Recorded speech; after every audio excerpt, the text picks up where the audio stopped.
30 minutes pour convaincre, une émission qui rime avec l'actualité. Bonsoir chez vous. Si nous sommes là, c'est juste pour répondre à notre devoir de vous mettre au parfum de l'actualité marquant la République démocratique du Congo. Quelle attitude plutôt faut-il adopter face à la communauté internationale et à Rwanda? Donc c'est ça, juste notre thématique au moins de la soirée. C'est une question posée. La réponse avec Stéphane Kalenda, aujourd'hui les analystes politiques, serviteurs de Dieu. Bonsoir et bienvenue. Bonsoir Elali, encore secrétaire général des Gazas, groupe d'association pour le soutien des actions chefs de l'État. Merci beaucoup d'être là. Moi ce soir, je sais bien que moi je suis aujourd'hui en noir. On comprend d'abord l'émotion, les sentiments, la tristesse, la douleur qui traverse notre pays, la République démocratique du Congo. Il y a 1000 manières de communiquer, comme vous l'avez toujours tendance à dire. Alors, quel regard faut-il porter vu tout ce qui se passe dans la partie est de Stéphane Kalenda? Elali, c'est toujours triste pour nous qui sommes Congolais. Qui sommes Congolais d'origine et nous sommes des nationalistes. Ce qui se passe dans notre pays, ce n'est pas normal. Et cette attitude que nous devons avoir face à la communauté internationale doit être très sévère, dans le sens que la communauté internationale ne considère pas donc la RDC, bien que nous sommes membres des Nations Unies et nous sommes en train de subir l'injustice. L'injustice à cause tout simplement de ce que nous avons comme richesse dans l'est de la République démocratique du Congo et partout ailleurs. Tu sais que ce pays, il y a trop de complots. Il y a trop de complots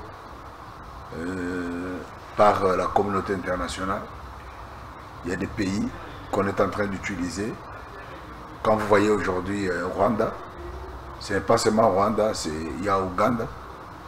Pas seulement Ouganda, ils sont en train de déceler encore un autre qui est ennemi, autrefois frère. C'est aussi le Congo d'en face. Le Congo-Brazza.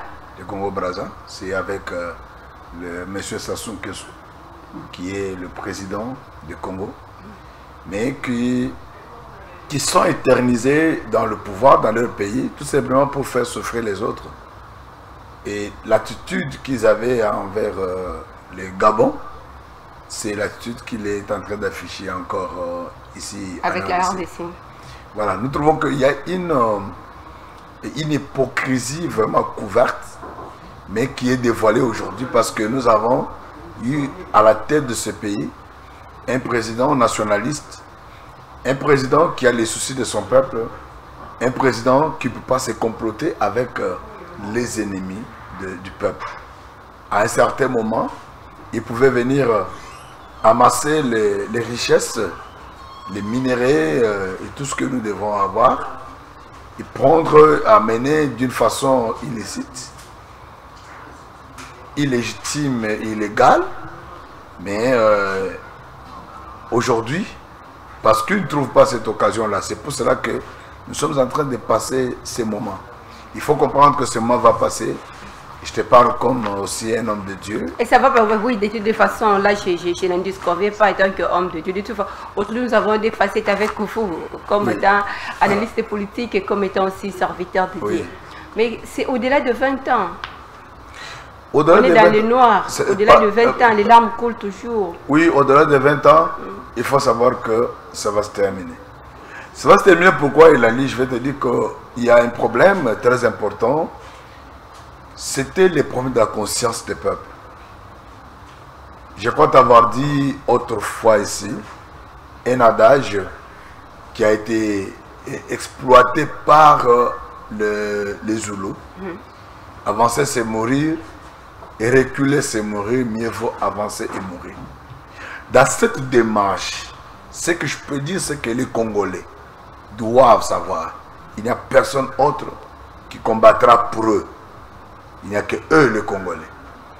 Il faut que la communauté internationale puisse savoir la manière qu'on est en train d'assassiner les Congolais.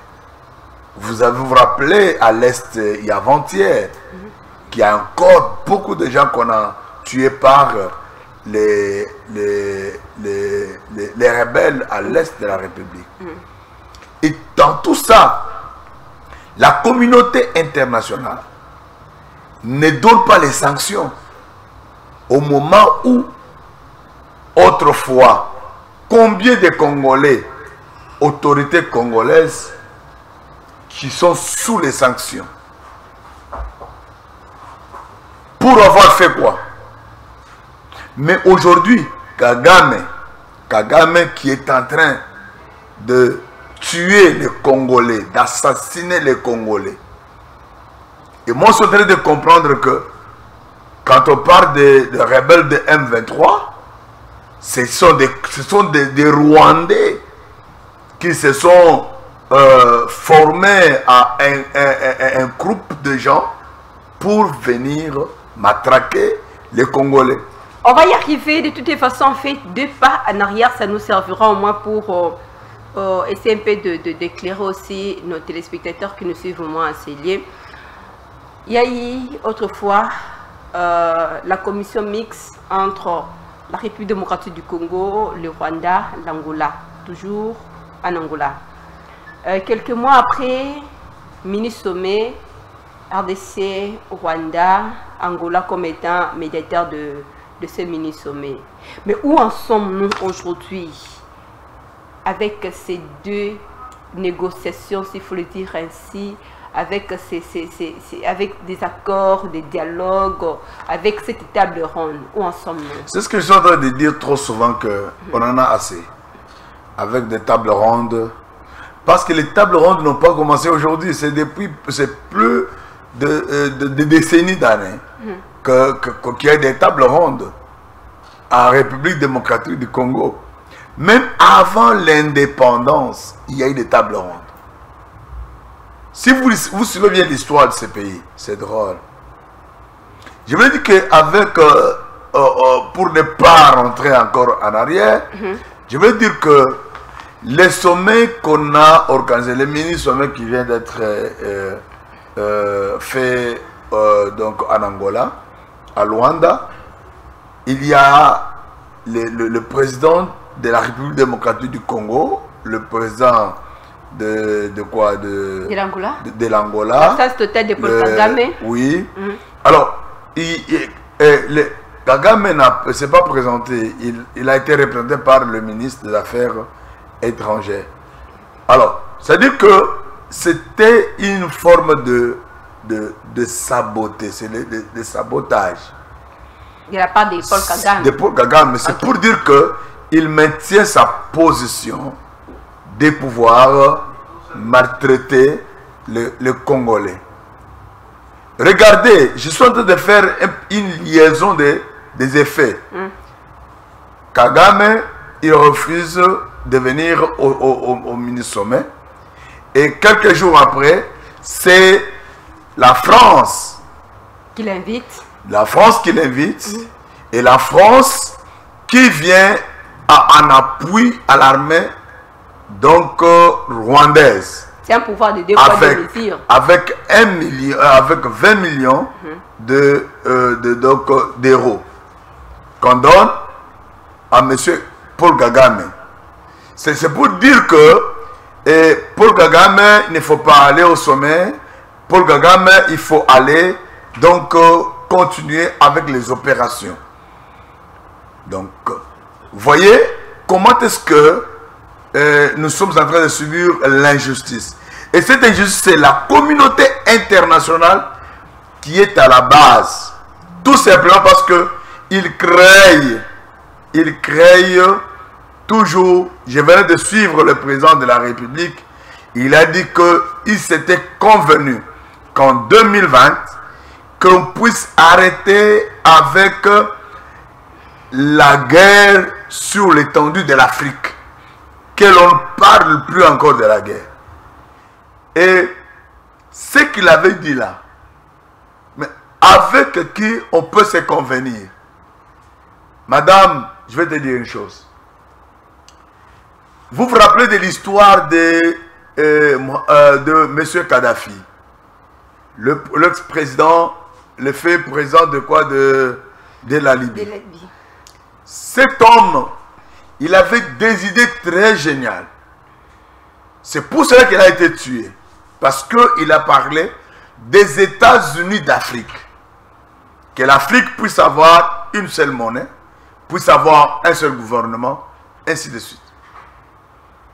Et il faut voir de la manière que ce monsieur s'était maintenu donc en Libye, et il a commencé à penser faire un gouvernement donc de l'Afrique.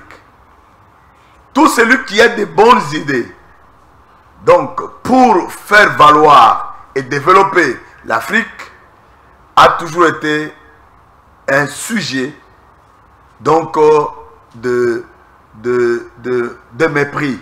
Et pourquoi alors l'Union africaine de son côté reste tellement silencieuse qu'on n'arrive pas au moins à pouvoir comprendre aussi cette communication? Mais écoutez, l'Union africaine, il faut savoir que aujourd'hui, nous avons Paul Kagame, il est africain. Mais ce n'est pas lui le président. Il y a Macky Sall qui est là comme étant président de l'Union africaine. Oui.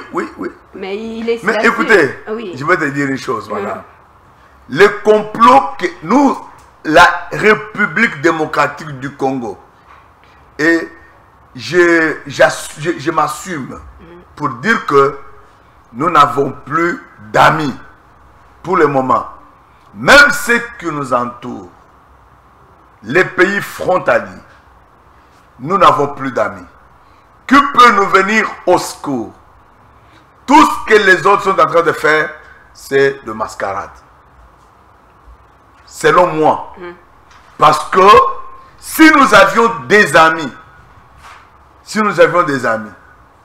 et ces amis allaient donc lutter, combattre à côté de nous. Si nous, RDC, nous avons l'embargo, et que nous avions des amis qui pouvaient venir combattre avec nous, c'est-à-dire que cette histoire allait prendre fin depuis très longtemps. Vous vous rappelez qu'il y a un temps où l'Ouganda a envoyé ses troupes ici pour dire qu'ils vont combattre à côté de FARDC. Et pourtant, en réalité, Ouganda n'est pas donc notre ami. Ouganda s'est érigé à ennemi. Alors un ennemi ne peut pas venir nous apporter ses troupes ici avec ses armes. Non. Moi je comprends que là, le problème dans notre pays, nous devons comprendre que nous n'avons pas d'amis. Ou soit que nous puissions chercher les amis, ou soit que nous puissions accepter de mourir tous. De toute façon, vous êtes serviteur de Dieu, vous êtes aussi analyste politique. Si tel est le cas, comme vous venez juste de l'évoquer, le Burundi, le Kenya, l'Ouganda, tout cela se retrouve aujourd'hui sur le sol congolais. Faut-il accepter qu'il soit là, ou bien faut-il trouver d'autres mécanismes? Moi, je suis en train de faire des analyses. Et ce que je fais, ça ne m'engage que moi-même. Oui, et effectivement. Mais et je voulais dire ceci. Ils sont là pour quelle fin? Parce qu'il n'y a pas 3 jours, madame, qu'on a assassiné les gens, c'est à Kashindi ou quelque chose pareil. Donc, dans le Nord Kivu. On vient de massacrer, tuer les Congolais pendant que tous ils sont sur le sol. Quel est le rôle qu'ils sont en train de jouer? Ça, c'est la politique de l'hypocrisie. Parce que nous trouvons qu'ils ne font absolument rien. On est en train de tuer les Congolais. Des millions et des millions de Congolais, depuis plus plus de 20 ans, madame.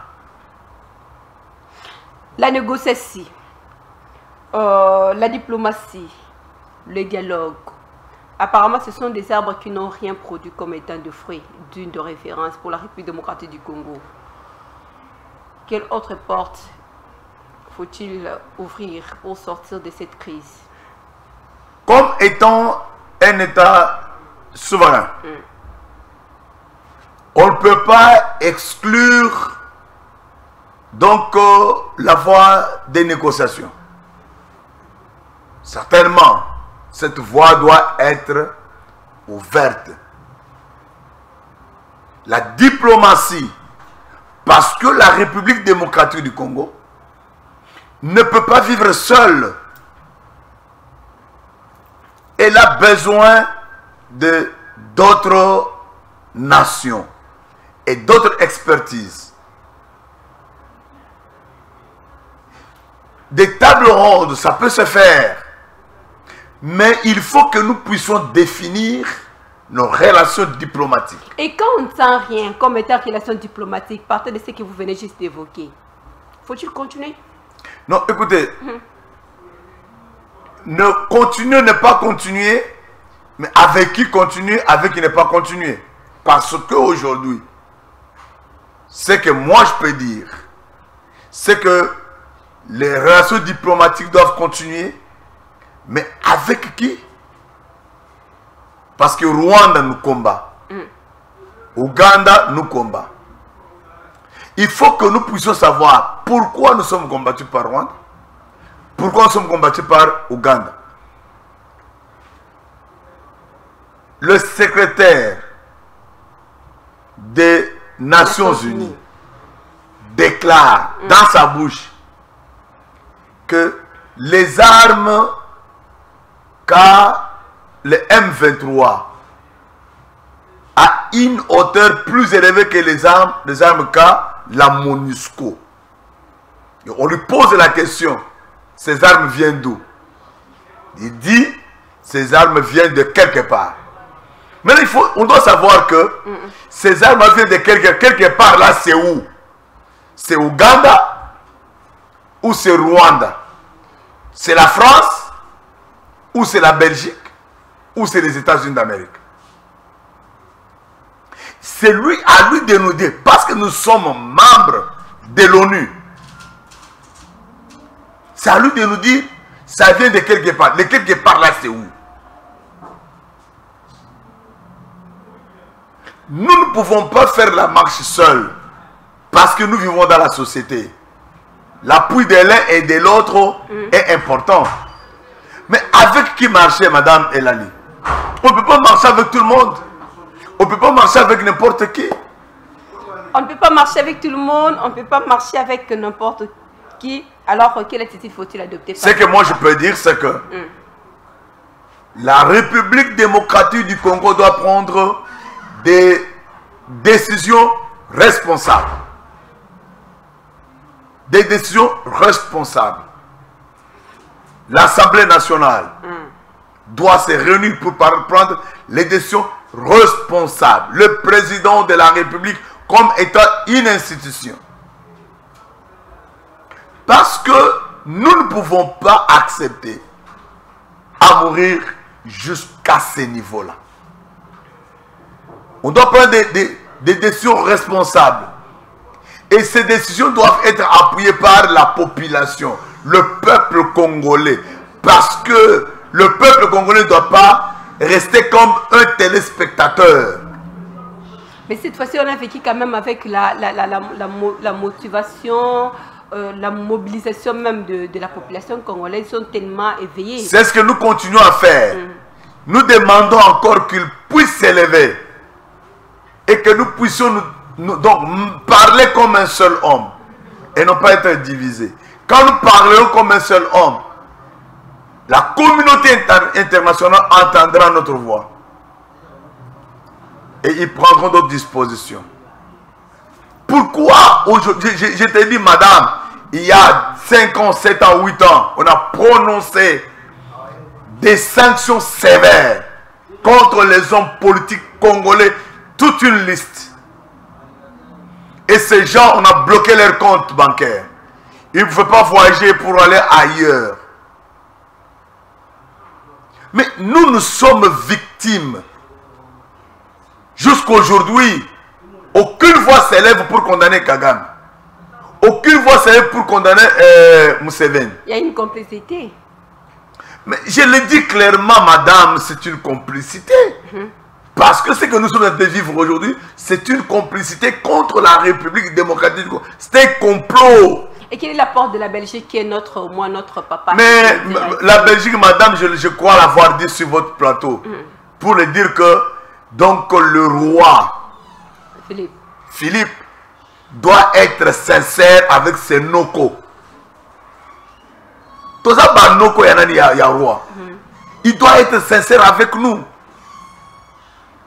Dans tout ce qu'on fait là, si on veut tuer quelqu'un en RDC, on demande la bénédiction de la Belgique. Si on veut détruire la RDC, on demande la bénédiction de la Belgique.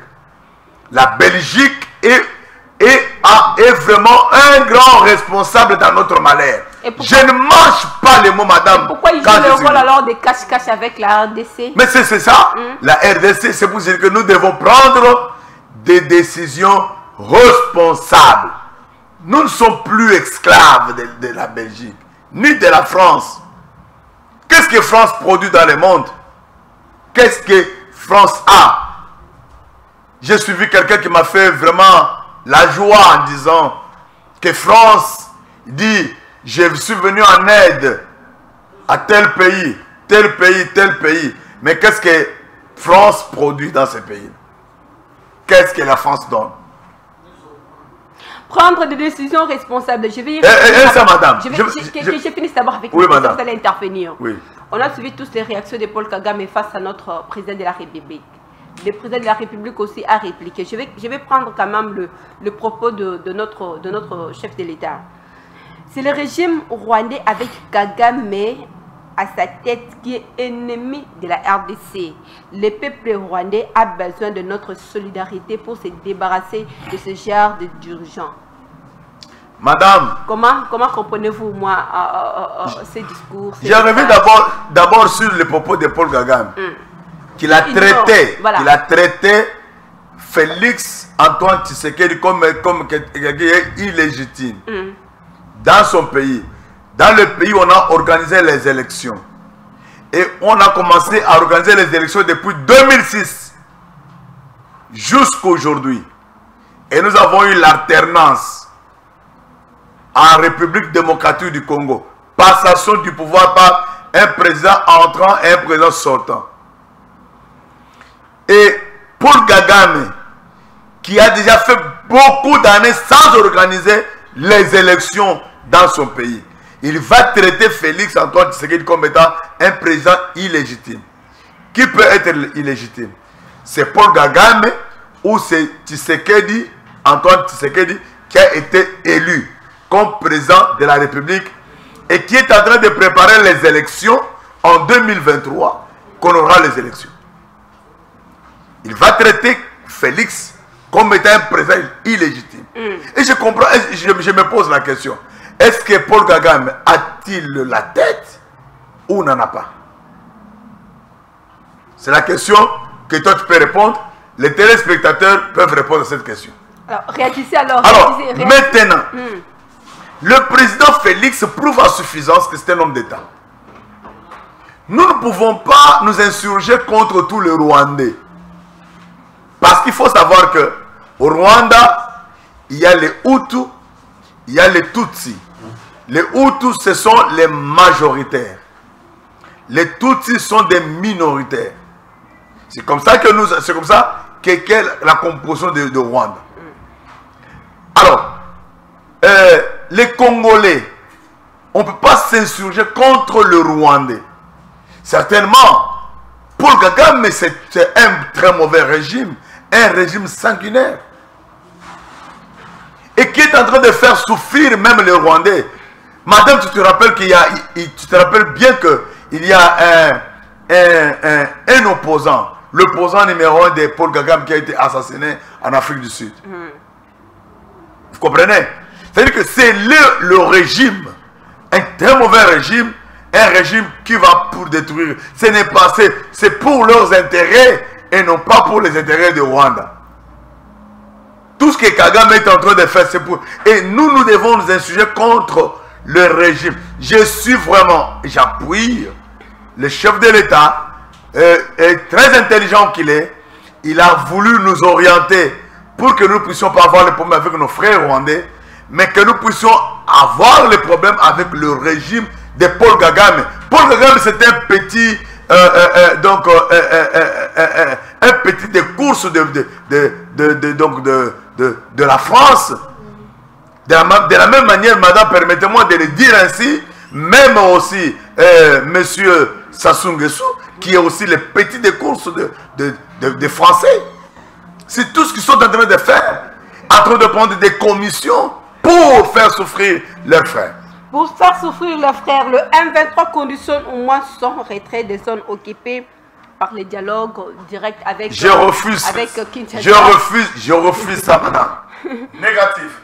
Je te dis, madame, je n'accepterai jamais que la République démocratique du Congo, toute une nation, donc souverain, puisse aller en négociation avec les Rwandais. Où se trouvent les risques alors? Parce que nous sommes arrivés au moins à la fin du Le risque, c'est que quand on va aller dans le quoi, dans les négociations, ce dialogue, c'est pour dire qu'il y ait les brassages, l'intégration, ainsi de suite. Nous n'avons pas ce temps-là. De prendre encore les étrangers, les mettre dans notre armée pour qu'ils puissent nous faire ce qu'ils sont de nous faire aujourd'hui, ou prendre ces gens-là, les mettre dans des grandes institutions. Il y a beaucoup de façons, parce qu'il y a même des Congolais qui sont dans d'autres pays, dans des armées, dans des sécurités d'autres pays, et qui occupent des postes plus élevés. Mais il faut savoir de quelle façon il faut venir dans notre pays. Et non pas chaque fois des négociations, dialogue, pour que nous puissions encore être infiltrés davantage. Donc notre pays, ce n'est pas une poubelle, madame.